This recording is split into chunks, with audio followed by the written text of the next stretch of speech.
Competitive exam अब होगा आसान Ravi's English and maths academy के साथ। Hello everyone, welcome back to our channel Ravi's English and maths academy. आज हम पढ़ने वाले हैं एक बहुत ही इंपॉर्टेंट और कॉम्पिटिटिव एग्जाम में बार बार पूछे जाने वाला टॉपिक बूट एंड स्टीम, नाव एवं धारा। अगर आपने मेरे speed, distance, time, relative speed और प्रॉब्लम ऑन ट्रेन वाले लेक्चर को देख लिए हैं तो believe me, boot and steam आपको बहुत ही इजी लगने वाला है। क्योंकि सच कहूं तो बूट एंड स्टीम कोई अलग टॉपिक नहीं है, ये स्पीड का स्मार्ट वर्जन है। इस वीडियो को एंड तक देखना क्योंकि आज के बाद बूट एंड स्टीम आपको कंफ्यूजिंग नहीं लगेगा। तो चलिए शुरू करते हैं एकदम बेसिक से। मान लो यह एक नदी है और नदी की पानी बह रही है और इसी फ्लोइंग वाटर को हम कहते हैं स्ट्रीम। अगर हम बात करें नदी के स्पीड की तो नदी के पास दो कंडीशन हो सकते हैं, जब नदी की पानी रुका हो और सेकेंड कंडीशन है जब पानी में चाल हो। इसका मतलब हुआ कि नदी का पानी या तो बह रही है या रुकी हुई है, दो ही कंडीशन हो सकते हैं। फर्स्ट कंडीशन में कोई कंफ्यूजन नहीं, जब रुकी है तो कोई बात नहीं, रुकी है तो रुकी है। किस कंडीशन में नदी के पानी में चाल होती है और किस डायरेक्शन में होती है। ध्यान दें, हमारी पृथ्वी की सतह पूर्णतः फ्लैट नहीं है। अगर ये फ्लैट रहती, समतल रहती, सभी जगह बराबर रहती तो पानी में कोई बहाव नहीं होता, या पानी को रोक दिया जाए तब भी पानी में बहाव नहीं होगा। यानी कंडीशन 1 सेटिस्फाइड हो गया। और कंडीशन सेकंड में ध्यान से देखें, कंडीशन सेकंड यानी पानी में चाल हो। पानी में चाल कब हो सकती है और पानी में चाल क्यों होती है, इस बात को समझते हैं। हमारी पृथ्वी की सतह समतल नहीं है, कहीं ऊंचाई है तो कहीं गहराई है और इसी ऊंचाई और गहराई के कारण पानी ऊंचाई से गहराई की तरफ बहती जाती है। यानी नदी में पानी की चाल होने का कारण है पृथ्वी की सतह का समतल ना होना। कहीं ऊंचाई है कहीं गहराई है तो पानी ऊंचाई से गहराई की तरफ बहती है। यहां से दो चीजें समझ में आ गई, या तो नदी की पानी रुकी हुई हो सकती है या नदी के पानी में चाल है। अब हम बात करते हैं बोट की। चलिए बोट की चाल को समझते हैं। बोट के पास तीन तरह की चाल हो सकती है। फर्स्ट, या तो ये रुका हो, दूसरा पानी के दिशा में इसकी चाल हो, और तीसरा या पानी के अपोजिट डायरेक्शन में बोट की स्पीड हो। अब तीनों कंडीशन कब कब फॉलो होते हैं, चलिए हम इन तीनों चीजों को समझते हैं। पानी रुका हो, यदि बोट के पास कोई स्पीड नहीं है, बस ये बोट पानी में रखा गया है और पानी रुका हुआ है, तो क्या बोट में स्पीड होगा? बिल्कुल नहीं होगा, क्योंकि जब बोट केवल रखा गया है, इसके पास स्पीड नहीं है और पानी भी रुका हुआ है, तो इस बोट में स्पीड 0 होगा। सेकेंड कंडीशन, यदि ये बोट पानी में रुका हुआ है और नदी की पानी की धारा का चाल इस डायरेक्शन में है, तो ये बोट किस डायरेक्शन में जाएगा? बोट की अपनी स्पीड 0 है और इस नदी के पानी में चाल है इस डायरेक्शन में। पानी के स्पीड की वजह से ये बोट में स्पीड आ जाएगी। और कौन सी स्पीड? तो पानी की जो स्पीड होगी उसी स्पीड से ये बोट इस डायरेक्शन में भी जाएगा। यदि पानी की स्पीड 10 किलोमीटर पर आवर है तो बोट की स्पीड कितनी हो जाएगी? 10 किलोमीटर पर आवर। इतना क्लियर है। अब बात करते हैं नेक्स्ट कंडीशन की, कि पानी की चाल 10 किलोमीटर पर आवर ही है, बस इस पानी की चाल इस डायरेक्शन में थी और इस पानी की चाल वेस्ट डायरेक्शन में है, तो इसकी स्पीड क्या होगी? तो जो यह नदी के पानी की चाल होगी वही चाल इस बोट की हो जाएगी 10 किलोमीटर पर आवर। और डायरेक्शन क्या होगा? तो जिस डायरेक्शन में पानी बह रहा है उसी डायरेक्शन में ये बोट फ्लो करेगी। लेकिन कंडीशन चेंज हो जाए कि बोट के पास भी अपनी एक स्पीड हो, उस पर बात करते हैं। अगर बोट के पास अपनी स्पीड है 15 किलोमीटर पर आवर, इस डायरेक्शन में पानी रुका हो, पानी में कोई चाल नहीं हो, तो बोट किस डायरेक्शन में जाएगा? तो बोट की जो स्पीड होगी, जिस डायरेक्शन में स्पीड होगी उसी स्पीड से उसी डायरेक्शन में जाएगा। जब नदी का पानी क्या हो? रुका हो। तो जब नदी का पानी रुका हो तो बोट की जो स्पीड होगी, जो डायरेक्शन होगा, उसी डायरेक्शन में उसी स्पीड से जाएगी। लेकिन नदी का पानी का चाल इस डायरेक्शन में 5 किलोमीटर पर आवर है।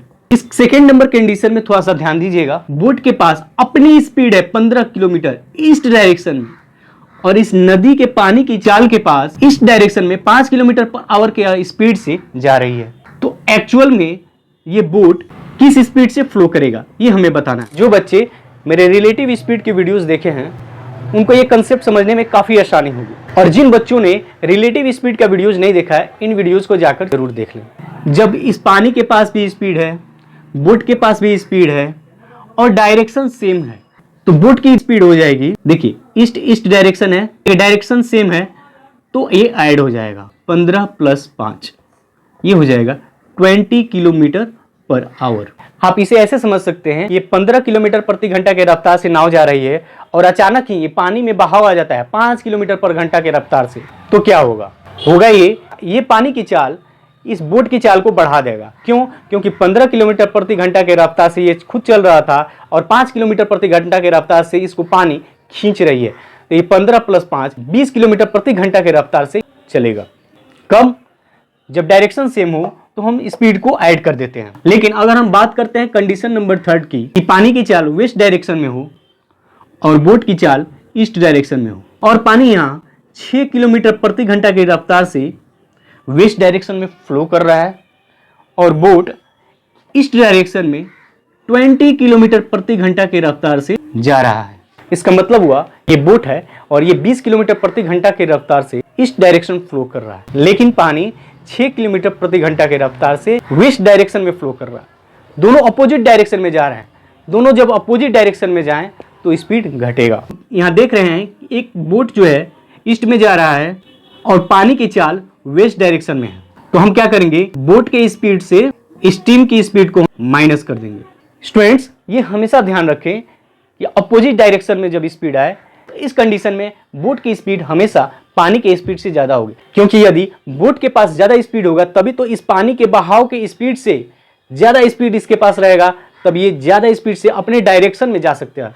यदि इस बोट के पास इस पानी के बहाव से कम स्पीड होता है, क्या ये अपने डायरेक्शन में जा पाएगा? नहीं, इस पानी के डायरेक्शन में ये फ्लो करेगा। इस बात का ध्यान रखें। कंडीशन नंबर 3 में बोट इस डायरेक्शन में 20 किलोमीटर प्रति घंटा के रफ्तार से जा रहा है और पानी वेस्ट डायरेक्शन में 6 किलोमीटर प्रति घंटा के रफ्तार से जा रहा है, तो यहाँ रिलेटिव स्पीड हो जाएगा।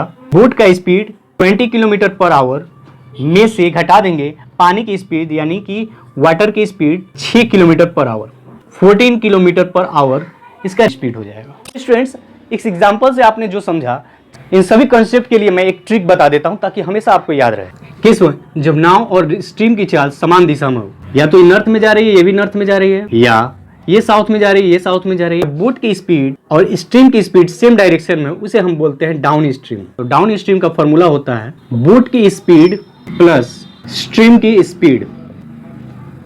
जब इन दोनों को जोड़ देंगे तो ये निकलेगा डाउन स्ट्रीम। अब बात करते हैं केस सेकेंड। जब अपोजिट दिशा में हो, बोट की स्पीड मानते हैं कि ईस्ट में है तो ये वेस्ट में होगी, या ये वेस्ट में है तो ये ईस्ट में होगी। तो इस तरह के बोट और स्ट्रीम के स्पीड को हम कहते हैं अप स्ट्रीम। बोट की स्पीड माइनस स्ट्रीम की स्पीड, ये हमेशा याद रखें, जैसा कि हमने अभी कंसेप्ट में समझा। अप स्ट्रीम मतलब अपोजिट डायरेक्शन का स्पीड। डाउन स्ट्रीम हमेशा फास्ट होता है, क्योंकि स्ट्रीम की स्पीड और बोट की स्पीड दोनों ऐड हो जाती है, और अप स्ट्रीम हमेशा स्लो होता है। ऐसा क्यों? क्योंकि बोट की स्पीड में से स्ट्रीम की स्पीड माइनस हो जाती है। तो इस तरह के कंसेप्ट पे एग्जाम में कैसे कैसे क्वेश्चन बनकर आते हैं, तो स्टूडेंट्स ध्यान से देखिए इस क्वेश्चन को। बोट की स्पीड है 12 किलोमीटर, स्ट्रीम की स्पीड है 3 किलोमीटर पर आवर। पूछा जा रहा है अप स्ट्रीम क्या होगा? बोट की स्पीड में से स्ट्रीम का स्पीड घट जाएगा। या बोट की स्पीड है 12 किलोमीटर और स्ट्रीम की स्पीड है 3 किलोमीटर, 9 किलोमीटर पर आवर।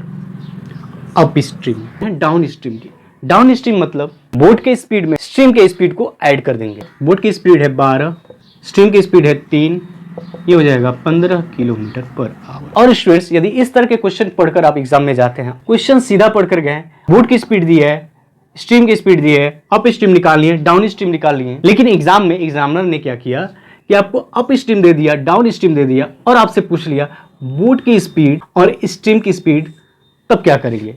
तब आप कंफ्यूज होंगे या परेशान हो जाएंगे? बिल्कुल नहीं, आपको ऐसा नहीं करना है। अगर आपने इस कंसेप्ट को समझ लिया तो वो भी बहुत आसानी से निकाल लेंगे, घबराना नहीं है। चलिए बस ट्रिक को समझ लेते हैं। अभी तक हमने आपको जितना समझाया, यदि वो पूरा कंसेप्ट आपका क्लियर हो गया तो समझिए आपका ये टॉपिक 50% क्लियर हो गया। चलिए देखते हैं, यदि आपको एग्जाम में क्वेश्चन में दे दिया जाए डाउन स्ट्रीम और अप स्ट्रीम, तब हम स्पीड ऑफ बोट कैसे निकालेंगे? इसके लिए फॉर्मूला होता है प्लस ये जो अप स्ट्रीम दिया है, इन दोनों को जोड़कर हम जब डिवाइड कर देंगे 2 से, तो निकल जाएगा speed of boat.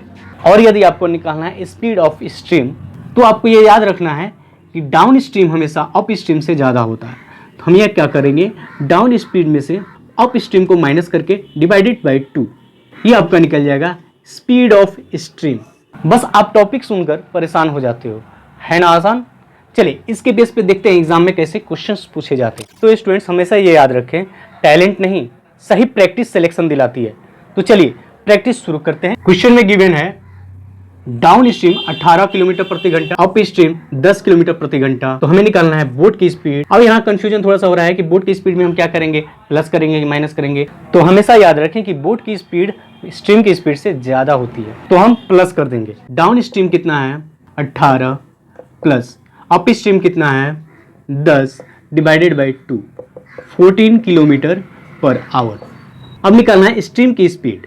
Down stream में से माइनस कर देते हैं अप स्ट्रीम को, डिवाइडेड बाई 2। डाउन स्ट्रीम है 18, अप स्ट्रीम है 10, दोनों को जब माइनस करेंगे और डिवाइड करेंगे 2 से तो आंसर निकल कर आ जाएगा 4 किलोमीटर पर आवर। ध्यान दें, यदि एग्जाम में कैलकुलेशन करने के दौरान आपको ऐसा दिखता है कि बोट की स्पीड स्ट्रीम की स्पीड से ज्यादा आ जाए तो समझिए आंसर करेक्ट है। यदि बोट की स्पीड स्ट्रीम की स्पीड से कम आता है तो समझिए सॉल्यूशन गलत है या तो क्वेश्चन गलत है। ये क्वेश्चन को आप गलत तरीके से पढ़ लिए हैं, तो क्वेश्चन को दोबारा पढ़ें और सॉल्यूशन को दोबारा करें। चलो एक टाइम वाला क्वेश्चन देखते हैं। इस तरह के क्वेश्चन में एग्जामिनर ने क्या किया, सब आप पे छोड़ दिया कि आप ही अप स्ट्रीम निकालो और आप ही डाउन स्ट्रीम निकालो और आप ही बोट की स्पीड और स्ट्रीम की स्पीड निकालो। तो चलिए सबसे पहले निकालते हैं स्पीड। डाउन स्ट्रीम में 30 किलोमीटर की दूरी 2 घंटे में तय करते हैं, यानी 30 divided by 2, 15 kilometre per hour. Up stream में हो जाएगा स्पीड, अप स्ट्रीम में 3 घंटे में तय करते हैं क्या, उसी दूरी को, कौन सी दूरी 30 किलोमीटर, 10 किलोमीटर पर आवर। हमें फाइंड आउट करना है बोट की स्पीड और स्ट्रीम की स्पीड। बोट की स्पीड हो जाएगी, डाउन स्ट्रीम की स्पीड है 15, अप स्ट्रीम की स्पीड है 10 divided by 2, 12.5 kilometre per hour. Boat की स्पीड निकल गई, हमें निकालना है स्ट्रीम की speed. 15 minus 10 divided by 2, 2.5 kilometre per hour. This is the right answer for this question. यदि आज क्या बोट इन स्ट्रीम का यानी नाव एवं धारा का फुल कंसेप्ट समझ में आया हो और वीडियो पसंद आया हो तो दोस्तों के साथ शेयर जरूर करें। और सबसे खास बात दोस्तों, मैं लेकर आता हूं आपके कॉम्पिटिटिव एग्जाम्स के लिए मैथ्स एंड इंग्लिश ग्रामर का पावरफुल वीडियो जो आपके कॉम्पिटिटिव एग्जाम में आपके मार्क्स को बूस्ट करेगा। तो इस तरह का वीडियोस पाने के लिए हमारे चैनल को सब्सक्राइब करें। मिलते हैं अगले वीडियो में। Thanks for watching.